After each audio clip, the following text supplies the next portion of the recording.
Nabi Muhammad lagi sholat, tiba-tiba ada jin ifrit. Tahu jin ifrit? Jin yang dibangga-banggakan pada zaman Nabi Sulaiman. Ini jin ifrit masuk ke masjid.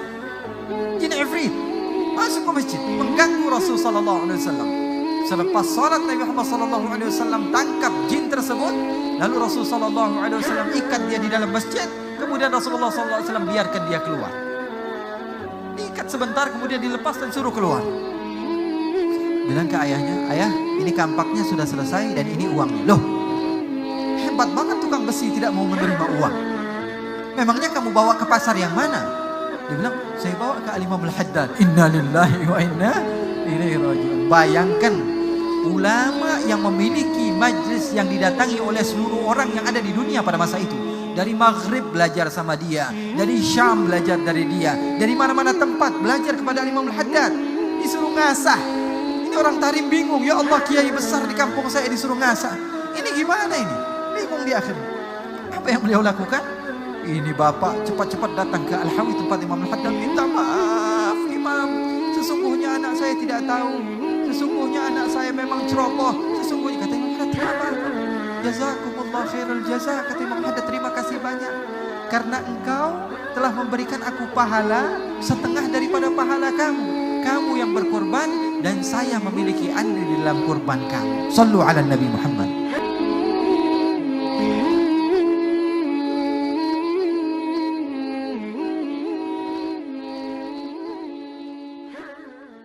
Assalamualaikum warahmatullahi wabarakatuh.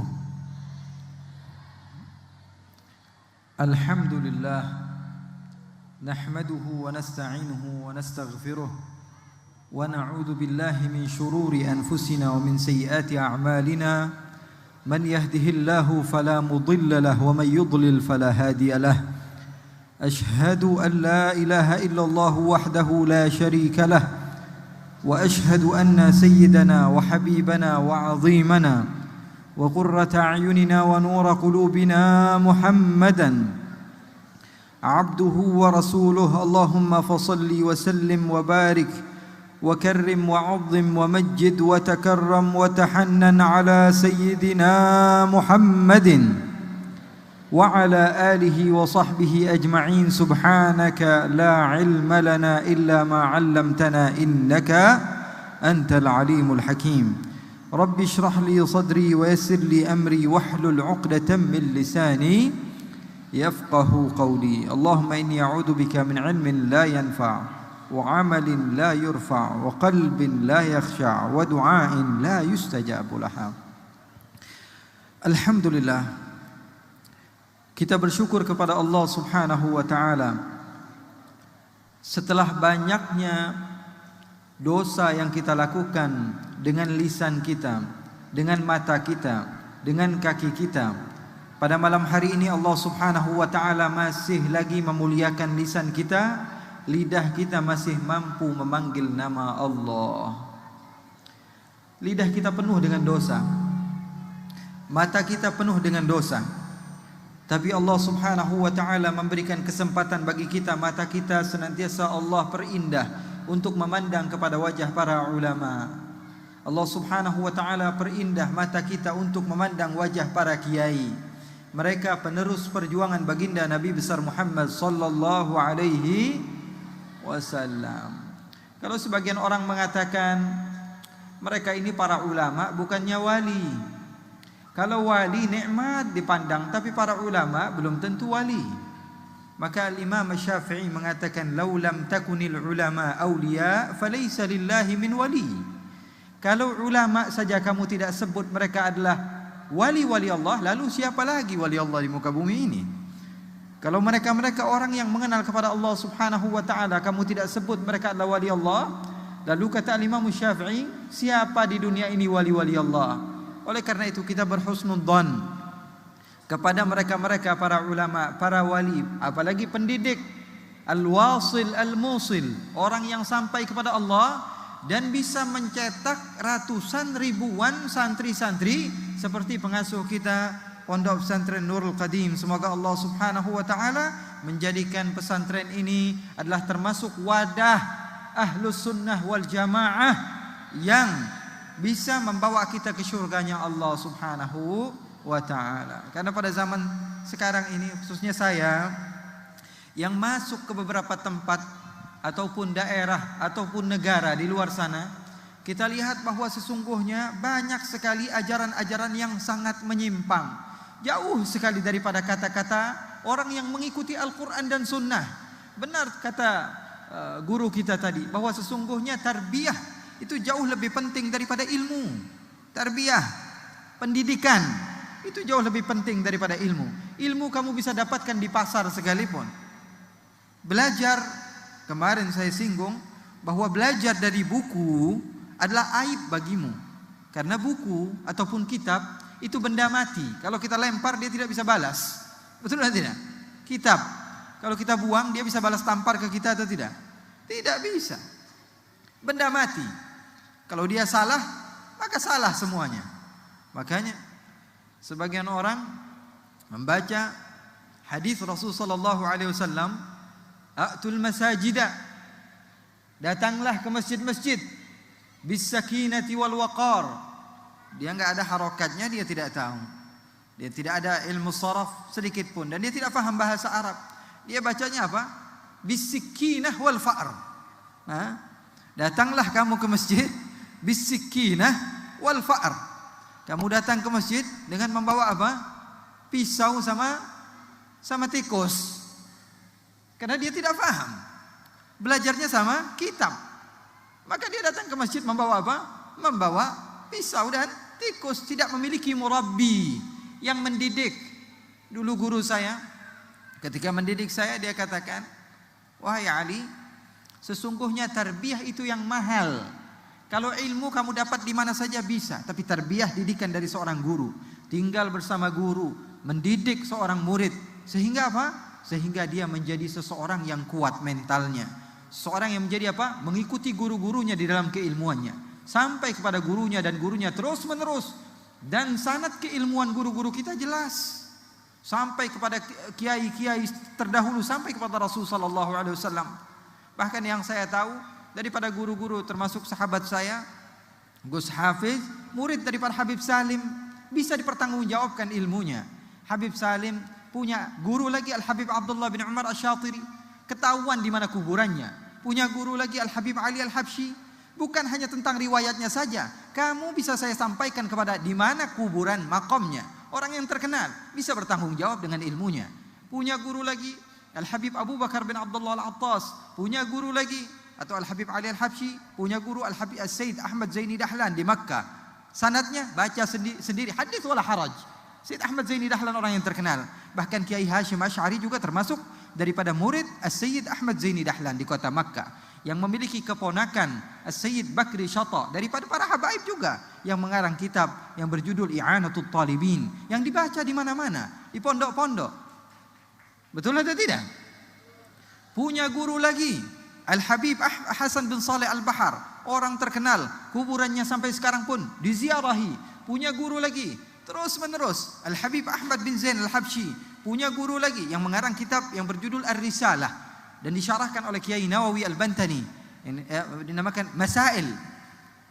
Kemudian terus menerus punya guru lagi Al-Habib Al-Imam Abdullah bin Alawi Al-Haddad, yang kitabnya dibaca di mana-mana, An-Nasaihud Diniyah atau Ratibul Imam Al-Haddad. Oleh karena itu kita punya guru ini jelas. Jangan kepo sama ajaran-ajaran yang enggak jelas. Pengen tahu guru ini, buka YouTube, buka Syekh Google, buka Syekh Instagram, ya. Itu semua tidak ada pertanggungjawabannya. Oleh karena itu kita berbahagia karena kita punya guru yang pengambilan ilmunya sampai kepada Nabi besar Muhammad, musalsalatan anhum asanidu akhdhihim ila khairi mahmudin wa ashrafi hammadi, abun yatalaqqa an abihi wa hakadha fayalahu min aba' kiramin wa ajdadi. Nah, sesungguhnya di dalam memahami ilmu agama, terkadang seseorang kalau tidak memiliki guru, salah sedikit dia tidak paham. Contoh di dalam bahasa Arab, ada seorang raja. Raja ini sakit, kemudian dia ingin berobat, dicari semua dokter-dokter, tidak mampu mengobati dia. Maka salah seorang di antara mereka mengatakan, kamu datang ke seorang ulama, dia punya ilmu hikmah yang luar biasa hebat. Maka ulama tersebut tidak mau datang. Dia katakan, kalau kamu mau obat, saya akan bikinkan resep, berikan kepada raja tersebut. Maka ditulislah resep tersebut. Apa tulisannya? Dia menulis bahwa sesungguhnya Rasul sallallahu alaihi wasallam berpesan, habbatus sauda dawaun min kulli da. Habbatus sauda dawaun min kulli da. Rasulullah berpesan bahwa sesungguhnya jintan hitam adalah obat dari segala obat. Kemudian dilipat surat tersebut, diserahkan kepada raja. Sebelum dilipat, tahu cicak? Tahu cicak atau tidak? Dia buang kotoran sehingga habbatus sauda berubah menjadi hayyatus sauda. Hayyatus sauda dawaun min kulli da. Raja membaca, apa ini pesannya? Hayyatus sauda dawaun min kulli da.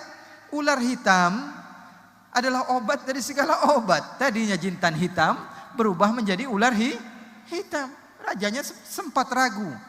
Akan tapi dia bilang, wah, ini selagi dari seorang alim soleh dan dia tahu ini pengobatan berdasarkan daripada Rasulullah, ya sudah, dicari obat obat tersebut daripada apa? Ular hitam, lalu dipotong dan dimakan, mati raja tersebut. Karena yang dimakan bukan apa? Bukan jintan hitam, melainkan apa? Hayyatus sauda, bahaya di dalam bahasa Arab. Oleh karena itu kita beruntung, kita belajar di sini dengan pelajaran yang luar biasa hebat. Dan insya Allah kita keluar daripada tempat ini, kita termasuk orang-orang yang mengamalkan ilmu kita. Amin ya Rabbal Alamin. Karena sesungguhnya mustahil bagi seseorang itu dia langsung bisa menjadi orang alim. Kecuali zaman sekarang, semuanya bisa jadi orang alim. Beli fashion ini paling berapa sih? 200.000, cari aja di Ampel banyak. Jubah, imamah, semuanya bisa teriak-teriak di mimbar. Zaman sekarang. Makanya Rasulullah SAW mengatakan, di akhir zaman banyaknya orang yang penceramah. Tapi ulama yang benar-benar mengajar ilmu agama itu sedikit. Maka jadilah orang yang sedikit. Wa qalilun min ibadiyasy syakur. Sedikit kata Allah. Oleh karena itu jadilah kelompok yang sedikit. Dan insya Allah Allah subhanahu wa ta'ala berikan manfaat kepada kita semua. Amin ya Rabbal Alamin. Ikhwani wa akhwati yang dimuliakan oleh Allah subhanahu wa ta'ala. Mereka para ulama, orang-orang khasyah, adalah orang yang mengikuti Rasul sallallahu alaihi wasallam. Nabi Muhammad sallallahu alaihi wasallam itu insan yang begitu luar biasa, sempurna. Bahkan di dalam hal-hal yang sepele menurut kita, Nabi Muhammad diriwayatkan di dalam Sahihain, riwayat Abu Hurairah radhiyallahu taala anhu. Ini Abu Hurairah sahabat Nabi Muhammad sallallahu alaihi wasallam, mondoknya sama Nabi Muhammad cuma 4 tahun. Tahun ke-6 dia masuk Islam, cuma 4 tahun bersama Rasulullah. Tapi kehebatannya luar biasa. Kenapa? Karena ketekunannya dan doa Rasulullah SAW. Jangan lupa dari 2 hal. Yang pertama meminta kepada Allah, dan yang kemudian apa? Ketekunan di dalam belajar. Rasulullah SAW melihat ada seseorang yang duduk, kemudian dia memiliki untanya tidak diikat. Maka Rasulullah tanya, hei fulan, kenapa kamu beristirahat di tempat ini, lalu unta kamu biarkan saja tidak kamu ikat? Maka dia katakan apa?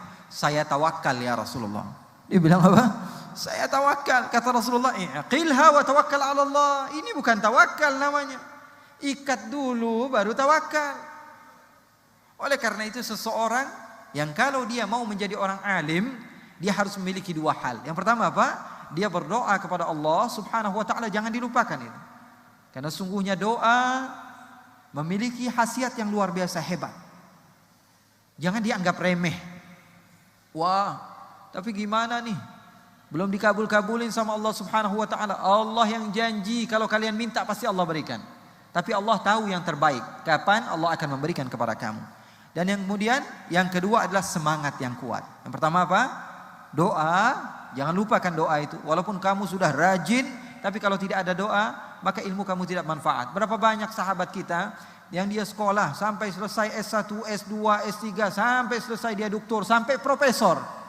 Suatu saat dia sedang mengajar, tiba-tiba ada kulit pisang kemudian jatuh kena kepalanya. Nama dia saja dia lupa, apalagi ilmu.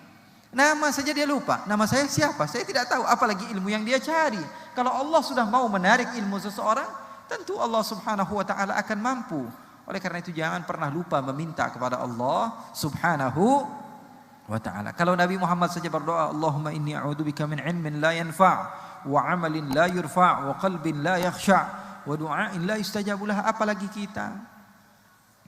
Oleh karena itu, Nabi Muhammad SAW mencontohkan hal yang terbaik. Abu Hurairah ini sahabat Nabi, mondok 4 tahun sama Rasulullah SAW, menjadi ahlu suffah, belajar kepada Rasulullah SAW. Beliau pernah meriwayatkan satu hadis. Hadisnya apa? Nabi Muhammad lagi sholat, tiba-tiba ada jin ifrit. Tahu jin ifrit? Jin yang dibangga-banggakan pada zaman Nabi Sulaiman. Ini jin ifrit masuk ke masjid. Jin ifrit masuk ke masjid, mengganggu Rasul sallallahu alaihi wasallam. Selepas salat Nabi Muhammad sallallahu alaihi wasallam tangkap jin tersebut, lalu Rasul sallallahu alaihi wasallam ikat dia di dalam masjid, kemudian Rasulullah sallallahu alaihi wasallam biarkan dia keluar. Diikat sebentar, kemudian dilepas dan suruh keluar. Sahabat bertanya, "Ya Rasulullah, apa yang kau lakukan ya Rasulullah?" Apa kata Rasulullah? Perhatikan akhlak baginda Rasul sallallahu alaihi wasallam. Perlu kita contoh. Apa kata Rasulullah? Rasulullah mengatakan, sesungguhnya aku tadinya mau ngikat, kemudian aku mau jadikan dia adalah tontonan bagi para sahabat, kemudian aku ingin jadikan dia apa? Mainan anak-anak kecil di kota Madinah. Ini ifrit mau dijadikan mainan anak-anak kecil. Tapi kata Rasulullah, tapi kenapa kata sahabat? Tapi saya jaga perasaan sahabat saya Nabi Sulaiman. Kenapa wahai Rasulullah? Nabi Sulaiman pernah berdoa, wahabli mulkan la yanbaghi li ahadin min ba'di. Doa Nabi Sulaiman apa? Ya Allah, berikanlah aku kerajaan yang mana kerajaan tersebut tidak akan pernah didapat oleh orang-orang setelahku. Nabi Muhammad SAW takut menyakiti hati Nabi Sulaiman kalau jin yang dibanggakan pada zamannya hanya menjadi mainan atau lelucon bagi anak-anak kecil. Dijaga hati sahabatnya. Sallu ala Nabi Muhammad. Itulah yang dicontoh para sahabat, para tabi'in. Nabi Muhammad SAW pernah diberikan anggur oleh salah seorang sahabat. Lalu Rasulullah makan 1, makan lagi 2, makan lagi 3, makan lagi 4. Enggak selesai-selesai. Nabi Muhammad SAW tidak selesai-selesai makannya sampai habis. Kemudian yang memberi tersebut mengatakan kepada Rasulullah, bagaimana rasanya ya Rasulullah? Rasulullah tersenyum kepada orang tersebut. Dia pun pergi, senang. Hadiahnya diambil oleh Rasulullah, dimakan sama Rasulullah sallallahu alaihi wasallam. Maka sahabat bingung, ya Rasulullah, engkau ini selalunya ya Rasulullah, kalau ada makanan berbagi kepada kami ya Rasulullah. Kenapa ini anggur kamu makan 1, makan 2, sampai habis kamu makan sendirian? Apa kata Rasulullah? Rasanya asam kata Rasulullah. Apa? Rasanya asam. Kalau saya bagi kamu 1 persatu, nanti semua wajah kalian berubah. Kasihan yang ngasih. Rasulullah SAW jaga perasaan orang yang ngasih. Nabi Muhammad SAW begitu pintar menjaga perasaan seseorang. Oleh karena itu dicontoh oleh para tabi'in, para tabi'in sampai kepada ulama-ulama kita. Di antaranya Al-Imam Al-Haddad. Al-Imam Al-Haddad menjaga perasaan orang lain. Pernah suatu waktu mau datang masa musim kurban. Imam Haddad kalian tahu? Al-Habib Abdullah bin Alawi Al-Haddad. Pengarang Ratib Al-Haddad. Di sini dibaca Ratib. Dibaca Ratib Al-Haddad. Al-Imam Al-Haddad memiliki kitab yang berjudul An-Nasaihud Diniyah. Punya kitab juga Risalatul Muawanah. Banyak kitab-kitab beliau, karangan beliau. Al-Imam Al-Haddad pada zaman beliau, pernah suatu waktu ada seseorang yang mengatakan kepada putranya, wahai anakku, sekarang ini sudah musim kurban. Ayah mau motong kurban. Ini kampaknya sudah siap. Kamu pergi ke suk, pergi ke pasar, dan kamu datang ke Haddad. Haddad itu apa? Tukang besi. Asah ini kampak supaya saya motongnya enak. Datang ke mana? Haddad. Haddad di dalam bahasa Arab artinya apa? Tukang besi. Maka anak kecil ini polos. Diambil kampak tersebut, dibawa ke Al-Imamul Haddad. Bukan dibawa ke tukang besi, tapi dibawa ke Al-Hawi, tempat Al-Imamul Haddad mengajar. Duduk dia sebentar, Imam Haddad masih mengajar. Selepas mengajar, ini anak kecil mendekat kepada Imamul Haddad. Wahai anakku, apa yang kau inginkan? Dia katakan, Imam Haddad, ini ayah saya menyuruh saya untuk memberikan kampak ini kepada kamu. Oh, untuk apa kata Imam Haddad? Tolong diasah karena besok dia mau motong kurban. Kata Imam Haddad, oh terima kasih. Sini kampaknya. Insya Allah saya akan asahkan, kemudian besok kamu datang lagi, kamu ambil. Maka keesokan harinya bapaknya bertanya kepada anaknya, sudah kamu berikan kepada Haddad kampaknya? Sudah wahai ayah. Nih sekarang ini uangnya, kamu ambil lagi. Mudah-mudahan sudah selesai diasahnya. Diberikan uang, datang ke Imam Haddad. Imam Haddad masih ngajar. Selepas ngajar, anak kecil ini datang lagi. Imam Haddad, apakah sudah? Sudah selesai? Sudah, kata Imam Haddad. Nih kampaknya, sudah saya selesaikan, kata Imam Haddad. Ini anak ngeluarin uang, diberikan uang tersebut kepada Imam Haddad. Imam Haddad bilang, enggak perlu uang, ini uangnya kembalikan kepada ayah kamu dan terima kasih banyak. Saya yang berterima kasih, kata Imam Haddad. Dibawa pulang oleh anaknya. Bilang ke ayahnya, ayah ini kampaknya sudah selesai dan ini uangnya. Loh, hebat banget tukang besi, tidak mau menerima uang. Memangnya kamu bawa ke pasar yang mana? Dia bilang, saya bawa ke Al-Imam Al-Haddad. Inna lillahi wa inna ilaihi raji'un. Bayangkan, ulama yang memiliki majlis yang didatangi oleh seluruh orang yang ada di dunia pada masa itu. Dari Maghrib belajar sama dia, dari Syam belajar dari dia, dari mana-mana tempat belajar kepada Al-Imam Al-Haddad. Disuruh ngasah. Ini orang Tarim bingung, ya Allah kiai besar di kampung saya disuruh ngasah. Ini gimana ini? Bingung di akhirnya. Apa yang beliau lakukan? Ini bapak cepat-cepat datang ke Al-Hawi tempat Imam Al-Haddad. Minta maaf Imam, sesungguhnya anak saya tidak tahu. Sesungguhnya anak saya memang ceroboh. Sesungguhnya, kata Imam Haddad, tidak apa-apa. Jazakumullah khairal jaza, kata Imam Haddad, terima kasih banyak. Karena engkau telah memberikan aku pahala setengah daripada pahala kamu. Kamu yang berkorban dan saya memiliki andil di dalam korban kamu. Sallu ala Nabi Muhammad. Ini akhlak yang luar biasa yang hilang dari kita. Menjaga perasaan orang, mau ngomong terserah. Rasulullah SAW tidaklah diutus la'anan fahasyan. Rasulullah SAW bukan seorang fahash, dikit-dikit ngomong kotor, dikit-dikit melaknat, tidak. Bahkan seseorang yang bernama Nuaiman, ini dia minum minuman keras. Rasulullah SAW cambuk. Kemudian minuman keras lagi. Rasulullah panggil, Rasulullah cambuk lagi. Kemudian dia minum keras lagi. Rasulullah cambuk lagi. Sampai-sampai sebagian sahabat bilang, aduh ini orang Nuaiman, semoga Allah melaknat dia. Kenapa? Karena dia ini sering menyusahkan Rasulullah, menyakiti hati baginda Rasulullah SAW. Sudah bilang taubat, masih mengulang lagi. Rasulullah marah, muka Rasulullah memerah. Rasulullah mengatakan, la tal'anuh fa innahu yuhibbullah wa rasulah. Jangan kamu laknat dia. Dia ini walaupun maksiat, dia cinta sama Allah, cinta sama Rasulullah. Berapa banyak orang di antara kita ini maksiat, tapi hati kecil kita merasakan juga ingin menjadi hamba yang saleh, menjadi hamba yang salehah. Kalau kita ridha kepada diri sendiri, apalagi kepada orang lain. Guru kami bercerita, Al-Habib Ali Al-Jufri, bahwa suatu saat beliau bersama gurunya Al-Imam Al-Habib Abdul Qadir bin Ahmad As-Saggaf. Ada undangan makan siang. Makan siang, Habib Abdul Qadir duduk di depan, Habib Ali Al-Jufri duduk di belakang. Beliau cerita, beliau duduk di belakang, Habib Abdul Qadir duduk di depan. Kemudian sampai di rumah orang yang menjamu tersebut, beliau turun makan. Senang. Yang mengundang senang dan beliau pun senang, bahagia, tersenyum, menyebarkan kedamaian di mana-mana. Setelah makan, sahibul bait bangga. Al-Imam Al-Habib Abdul Qadir bisa datang ke rumahnya penuh dengan kebahagiaan. Kemudian dia keluar dari rumahnya, dia mengantar sampai ke mobil. Ini tuan rumah ini saking dia senangnya kepada Al-Imam Abdul Qadir bin Ahmad As-Saggaf, dia antar sampai ke mobil. Kemudian dibukakan pintunya. Al-Habib Ali Al-Jufri duduk di belakang. Al-Habib Abdul Qadir duduk pas di depan Al-Imam Al-Habib Ali Al-Jufri. Dibukakan pintunya, kemudian Habib Abdul Qadir duduk, ditutupkan lagi pintunya oleh sahibul bait. Berjalanlah mobil tersebut sampai sudah beberapa kilo. Kata Habib Ali Al-Jufri, Al-Habib Abdul Qadir bertanya kepada saya, wahai Ali, kira-kira kalau saya turun sekarang dari mobil, sahibul bait yang ngundang saya tadi ngelihat atau tidak? Kata Habib Ali, enggak, sudah jauh wahai imam, sudah puluhan kilo, tidak akan pernah ngelihat dia dan tidak akan bisa melihat, sudah jauh. Ya sudah, sekarang kamu turun, kamu bukakan lagi pintunya. Bingung Habib Ali Al-Jufri.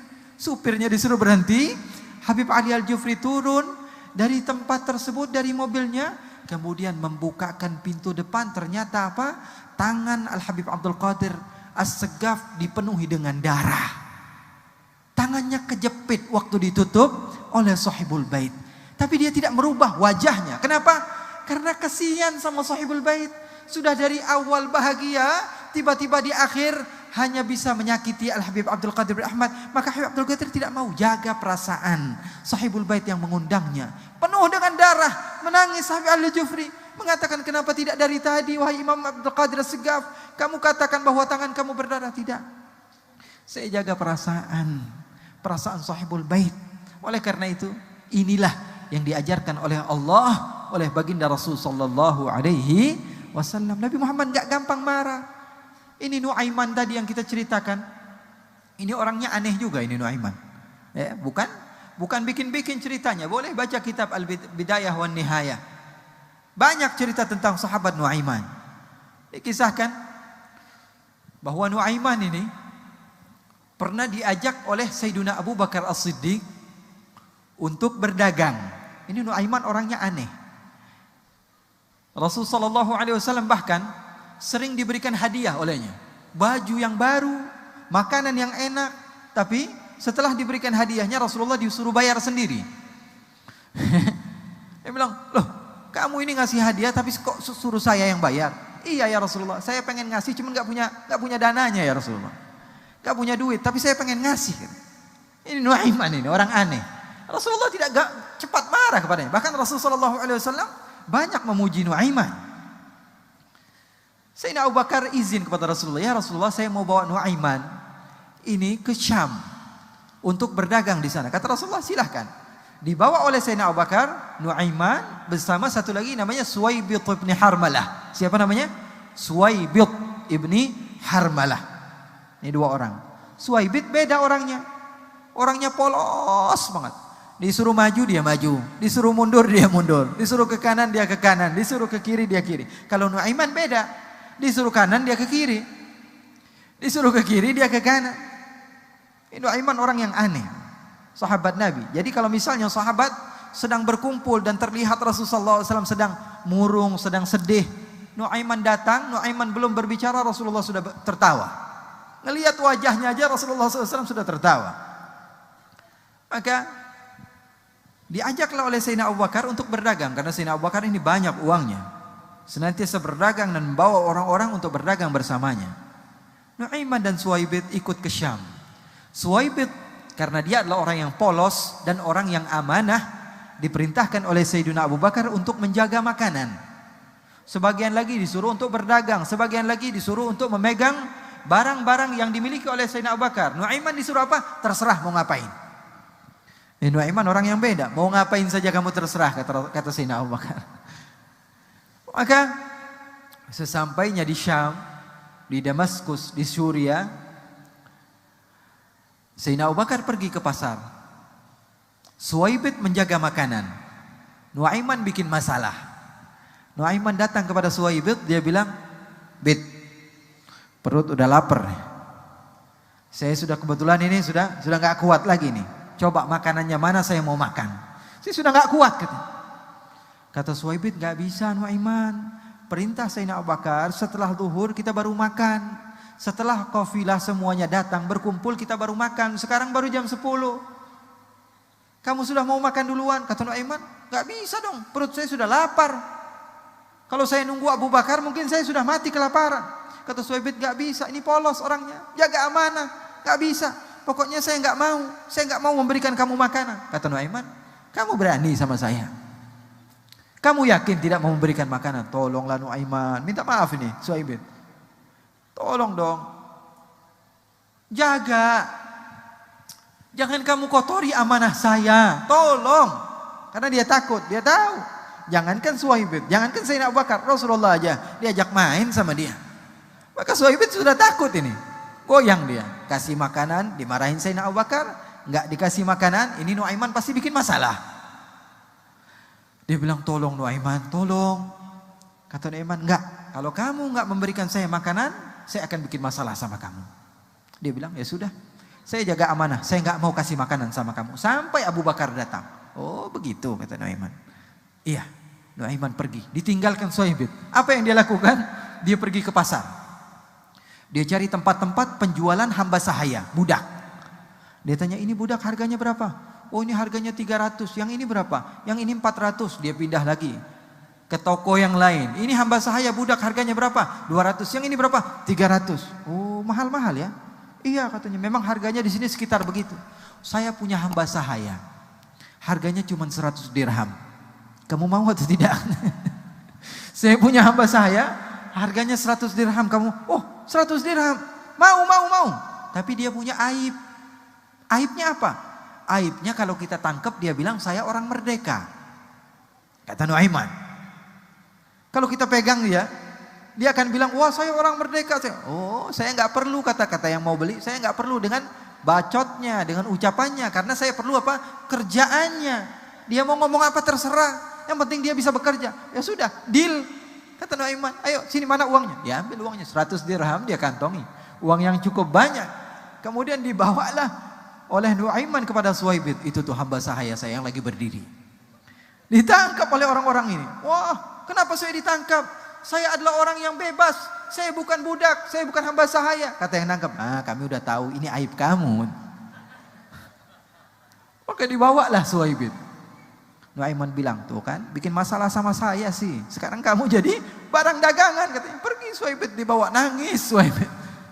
Nuaiman sudah belanja, dibelikan baju, dibelikan makanan, dibelikan segala macam. Sayyidina Abu Bakar pulang. Dicari mana Suhaibit, kita pengen makan. Dicari-cari tidak jumpa. Maka melihat ada Nuaiman. Nuaiman, kamu lihat Suhaibit atau tidak? Oh Suhaibit sudah saya jual wahai Abu Bakar. Berani dia sama Sayyidina Abu Bakar, apa yang berlaku? Soalnya pelit dia, saya minta makan duluan nggak dikasih. Terus di mana kamu jual? Di pasar. Ayo temani saya ke pasar. Ditemenin sama Nuaiman. Sesampainya di pasar, dilihat benar ada Suhaibit.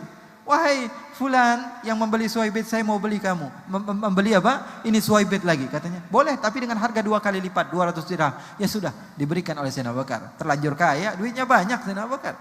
Diberikan 200 dirham, dibawa lagi Suhaibit. Pulang ke kota Madinah, diceritakan kepada Rasul sallallahu alaihi wasallam, fadhahikan nabiyyu hatta badat nawajiduhu, kata sahabat. Maka Nabi Muhammad tertawa ketika mendengar cerita yang berlaku tentang Nuaiman dan Suhaibit bin Harmalah. Bahkan perawi mengatakan 1 tahun Rasul sallallahu alaihi wasallam tidak terlepas dari cerita ini dan tertawa. Sallu ala Nabi Muhammad. Nabi Muhammad tidak marah karena memang sudah bawaannya begitu Nuaiman. Di zaman Sayyidina Uthman saja dia bikin masalah juga. Suatu saat ini Nuaiman dia duduk, kok ada cerita begini Beb? Memang ada. Loh, kok saya nggak pernah dapat? Ya karena kurang piknik aja di dalam bacanya. Ada. Di dalam kitab yang sama diceritakan bahwa Nuaiman duduk di depan masjid, lagi nyantai.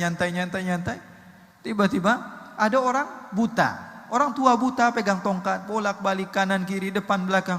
Nuaiman sumpek nih ngeliatin orang. Ini sudah tahu saya lagi sumpek, duduk di depan masjid sendirian. Ini ada orang buta bolak-balik bikin sumpek katanya. Dipanggil orang buta, buta kamu kemari. Kata orang buta, kenapa wahai rajul? Kenapa wahai fulan? Kamu ini ngapain bolak-balik di depan saya? Sudah tahu saya lagi sumpek, kamu bolak-balik di depan saya. Kata Nuaiman. Oh saya cari kamar kecil dari tadi ini. Saya pengen buang air kecil. Tapi saya tidak tahu di mana tempat buang air kecil. Anak saya sedang pergi dan tidak ada satupun yang menunjukkan kepada saya di mana saya harus buang air kecil. Oh kata Nuaiman, gampang sini saya yang nganter kamu. Dipegang tangannya oleh Nuaiman, dibawa kemana? Dibawa ke masjidnya Rasulullah. Zaman Rasulullah masjid-masjid tidak ada kamar mandi. Dibawa kemana? Dekat daripada mihrab. Dibilang, nah ini tempat buang air kecil. Dia bilang. Kata yang buta, benar ini tempatnya. Iya, ini tempat benar. Pergi Nuaiman, dia buka celananya, dia kencing di situ. Sahabat-sahabat dan tabi'in sedang sholat melihat ada orang yang buka celana di depan dekat minbar. Maka mereka teriak Allahu Akbar. Kemudian mereka maju. Siapa ini? Musuh Allah, musuh Rasulullah. Mengotori masjid baginda Rasulullah. Untuk berbicara saja mereka malu, apalagi kencing di masjidnya Rasulullah. Akhirnya semuanya mengejar orang tersebut, ingin dipukul. Ketika ingin dipukul ternyata orang buta. Kata sahabat-sahabat, hei ini masjid Rasulullah. Innalillah Kata si buta, ini masjid Rasulullah. Iya, masjid Rasulullah. Kenapa kamu bisa kencing di sini? Oh, tadi ada seseorang Arabi, sepertinya orang Arab pedalaman, mengantarkan saya ke tempat ini dan dia bilang ini adalah tempat buang air kecil, katanya. Kata sahabat-sahabat, pasti ulahnya Nuaiman. Nggak ada lagi yang berani kecuali dia. Siapa namanya, kata si buta? Nuaiman. Oh, Nuaiman. Lihat saja Nuaiman. Saya bernadar, tidaklah saya keluar dari kota Madinah kecuali saya akan pukul kepalanya dengan tongkat saya. Keluar ini si buta dari masjidnya Rasulullah. Dia cari-cari. Setiap ada orang dia tanya, mana Nuaiman? Di mana rumahnya? Katanya Nuaiman gak pernah punya rumah. Dan kalau dicari susah dia datang sendiri. Kalau dicari dia susah. Kalau dia pengen dia datang sendiri. Dia cari muter-muter ini si buta. Pengen balas dendam. Karena yang dia lakukan adalah dosa yang besar. Kencing di masjid Rasulullah SAW. Tidak banyak terjadi orang yang kencing di masjid Rasulullah kecuali pada zaman Rasulullah. Ada seorang Arabi datang ke masjid Rasulullah, kemudian buang air kecil. Rasulullah ada di situ. Maka sahabat semuanya mengejar. Rasulullah SAW bilang, biarin, selesain dulu kencingnya. Selesain buang air kecilnya. Tuh lihat Rasulullah. Di masjid Rasulullah. Karena ada hikmahnya. Kalau dia kencing sambil jalan, akhirnya masjid semuanya najis. Tapi Rasulullah pintar. Rasulullah katakan, biarkan. Selesai kencing dikasih tahu sama Rasulullah, wahai sahabat, cara memberitahu begini, ini masjid, ini bukan tempat buang air kecil, ini adalah tempatnya sholat. Apa kata Arabi? Kenapa masjid nggak ada tandanya? Harusnya dikasih tahu dong, ini masjid, apa bedanya dengan tempat lain? Ngomel dia. Maka dia bilang apa? Orang Arabi itu bilang, wahai Muhammad, sekarang angkat tangan kamu. Diangkat tangannya Rasulullah. Kemudian katakan amin wahai Muhammad. Ingat, katakan amin. Iya, kata Rasulullah. Allahumma arhamni warham Muhammadan wala tarham ahadan minhum. Kata Arabi ini, ya Allah, sayangilah saya, sayangilah Muhammad karena dia baik sekali, santun di dalam mengingatkan saya. Tapi ini sahabat-sahabatnya, tolong ya Allah jangan sayangi mereka. Allahumma arhamni warham Muhammadan wala tarhamhum. Maka Rasulullah tertawa dan mengatakan amin. Ini Nuaiman dicari-cari sama si buta. Mana Nuaiman? Mana? Nuaiman lagi duduk juga di tempat yang sama. Berdiri Nuaiman. Buta. Dirubah suaranya. Ngapain kamu? Saya cari orang. Siapa namanya? Nuaiman. Apa yang dia buat? Dia kurang ajar. Saya pengen buang air kecil diantar ke masjidnya Rasulullah. Oh, Nuaiman emang kurang ajar. Padahal yang ngomong siapa? Nuaiman.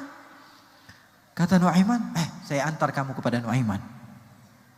Dia pegang tangan si buta, dibawa kemana? Dimuter-muterin ke masjid Rasulullah, disuruh tawaf dulu di masjid Rasulullah. Setelah itu dibawa kemana? Dibawa ke masjid lagi dari pintu yang lain. Ketika itu sahabat Nabi Amirul Mukminin Sayyiduna Utsman bin Affan sedang salat di mihrabnya masjidnya Rasulullah. Mendekat Nuaiman bersama si buta ini dibawa ke mihrabnya Rasulullah SAW. Kamu lihat ada orang yang sedang bersujud di depan? Coba pegang dengan tongkat kamu. Dia pegang, oh iya ada orang. Itu Nuaiman. Dia pura-pura doang. Dia pura-pura soleh padahal dia orang jahat. Padahal yang ngomong siapa? Nuaiman. Kemudian Nuaiman pergi. Ini si buta ambil tongkatnya dipukul kepalanya Amirul Mukminin. Semua sahabat yang sedang sholat bangun. Qutila Amirul Mukminin. Qutila Amirul Mukminin. Sayyidina Utsman mau dibunuh, semuanya maju. Ternyata yang dilihat siapa? Si buta lagi. Baru setengah jam, ternyata si buta lagi yang datang. Kemudian semua orang pengen nangkep. Kamu telah memukul Amirul Mukminin Sayyidina Utsman. Nangis si buta ini. Dia mengatakan, demi Allah, semenjak sekarang saya tidak akan pernah percaya sama yang namanya manusia. Gara-gara Nuaiman. Orang-orang seperti ini banyak. Oleh karena itu kita tidak boleh menilai seseorang daripada apa yang dia ucapkan. Ataupun apa yang dia kerjakan. Karena siapa tahu dia dicintai oleh Allah dan dicintai oleh Rasulullah sallallahu alaihi wasallam. Nabi Musa apa doanya? Falamma akhadathum ar-rajfatu qala rabbi law syi'ta ahlaktahum min qablu wa iyyai. Doa Nabi Musa tuh. Baca dalam Al-Qur'an. Bagaimana Nabi Musa berdoa? Ya Allah, ketika musim paceklik, enggak turun-turun hujan. Nabi Musa berdoa kepada Allah, ya Allah, kalau mau hancurkan sekalian ya Allah. Jangan tanggung-tanggung. Lau syi'ta ahlaktahum min qablu wa iyyai. Saya juga hancurkan sekalian ya Allah. Lau syi'ta ahlaktahum min qablu wa iyyai. Atuhlikuna bima fa'ala as-sufaha'u minna. Kok kamu menghancurkan kami gara-gara ada oknum yang bodoh di antara orang di sekitar kami ya Allah? Kok kami yang kena? Marah-marah sama Allah. Baca Al-Quran. Kemudian Nabi Musa bilang apa? In hiya illa fitnatuk. Semua ini fitnah dari engkau ya Allah. Engkau yang tudhillu man tasya' wa tahdi man tasya'. Engkau yang membuat seseorang sesat dan engkau memberikan hidayah kepada siapa orang yang kau mau. Tuh lihat, kalau yang berdoa kita mungkin kita sudah masuk neraka. Tapi ada sebagian orang yang kalau dia berdoa di sisi Allah Subhanahu wa taala, Allah tentu akan terima doanya. Oleh karena itu pesan saya kepada ikhwan semua dan khususnya kepada saya sendiri, jangan bersuudzon kepada siapapun daripada hamba Allah. Karena sungguhnya setiap hamba Allah memiliki apa? Memiliki la ilaha illallah Muhammadur Rasulullah sallallahu alaihi wasallam. Dan contoh baginda Rasul sallallahu alaihi wasallam di dalam segala apapun yang beliau lakukan, dan insyaallah kita termasuk orang-orang yang mendapatkan manfaat daripada perkumpulan ini. Amin ya rabbal alamin. Allahumma ja'al jam'ana hadha jam'an marhuma wa tafarruqana min ba'dihi tafarruqan ma'suma wa la taj'alillahumma fina wala minna wala ma'ana syaqiyan wala mahruma. Ya Allah, jadikanlah perkumpulan kami ini perkumpulan yang Engkau cintai ya Allah. Jangan jadikan kami melangkahkan kaki kami dari tempat ini kecuali dosa kami telah habis ya Allah. Jadikanlah kami termasuk orang-orang yang mendapatkan derajat di sisimu ya Allah. Ya Allah ya Rabbal Alamin, kami berkumpul dengan orang-orang yang saleh ya Allah. Kami yakin mungkin doa kami tidak diterima olehmu ya Allah. Akan tetapi orang-orang di sekitar kami adalah orang yang saleh ya Allah. Yang mana dengan keberadaan mereka kami yakin doa kami tentu diterima olehmu ya Allah. Ya Allah, berikanlah kepada kami husnul khatimah. Ya Allah, berikanlah kepada kami husnul khatimah. Ya Allah, berikanlah kepada kami husnul khatimah. Ya Allah, salah seorang di antara kami yang hadir adalah seorang musafir yang doanya pasti diterima olehmu ya Allah. Salah seorang di antara kami adalah orang yang alim yang doanya insya Allah diterima olehmu ya Allah. Salah seorang di antara kami ada orang yang sudah tua ya Allah, doa mereka pasti diterima olehmu ya Allah. Salah seorang di antara yang hadir di antara kami adalah anak kecil ya Allah, yang belum memiliki dosa, doa mereka pasti diterima olehmu ya Allah. Ya Allah, kalau doa kami tidak diterima olehmu, maka terimalah doa kami karena keberkahan mereka ya Allah. Satu hal yang kami minta kepadamu, husnul khatimah. Kami takut apa yang kami perjuangkan adalah salah ya Allah. Kami membaca Al-Quran bahwa sesungguhnya Engkau telah memberitahukan kepada Nabi Muhammad sallallahu alaihi wasallam bahwa orang yang paling merugi adalah orang yang telah melakukan banyak hal dan dia mengira bahwa dia dalam keadaan yang benar, sementara dia adalah orang-orang yang di jalan kesalahan ya Allah. Oleh karena itu ya Allah, arinal haqqa haqqan warzuqna ittiba'ah wa arinal batila batilan warzuqna ijtinabah. Ya Allah, jadikanlah kami termasuk orang-orang yang istiqamah di dalam kebaikan. Jaga ulama-ulama kami ya Allah. Jaga nahdlatul ulama kami ya Allah. Jadikanlah kami termasuk orang-orang yang berkhidmah kepada guru-guru kami ya Allah. Ya Allah ya Rabbal Alamin, kami yakin apa yang telah diajarkan oleh guru-guru kami adalah sesuai dengan Al-Quran dan Sunnah. Oleh karena itu jagalah mereka ya Allah. Jadikanlah kami termasuk orang-orang yang senantiasa mendapatkan ilmu dengan keberkahan mereka ya Allah. Ya Allah ya Rabbal Alamin, jadikanlah negeri kami ini negeri yang damai ya Allah. Ya Allah, kami takut akan musibah dan ujian yang telah Engkau berikan kepada kami ya Allah. Sebagian di antara kami adalah orang yang lemah ya Allah. Kami tidak kuat ketika melihat salah seorang di antara sahabat kami atau orang yang dekat dengan kami tewas ataupun terluka karena sesuatu yang Engkau telah berikan daripada fitnah ini ya Allah. Ya Allah ya Rabbal Alamin, jadikanlah kami termasuk orang-orang yang berdamai di dalam negeri ini ya Allah. Kami sangat cinta kepada negeri ini ya Allah. Kami sangat cinta kepada kota ini ya Allah. Kami sangat cinta kepada desa ini ya Allah. Sayangi kami ya Allah, dan jadikanlah kami termasuk orang-orang yang saling bantu-membantu di jalan-Mu ya Allah ya Rabbal Alamin. Ya Allah, akhrij min hadzal ma'had al-khair al-katsir at-tayyib.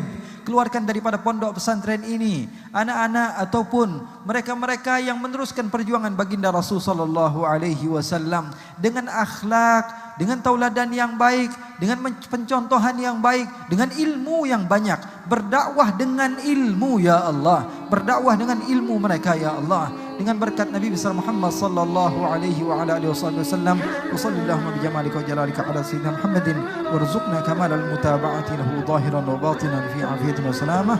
Walhamdulillahi rabbil alamin.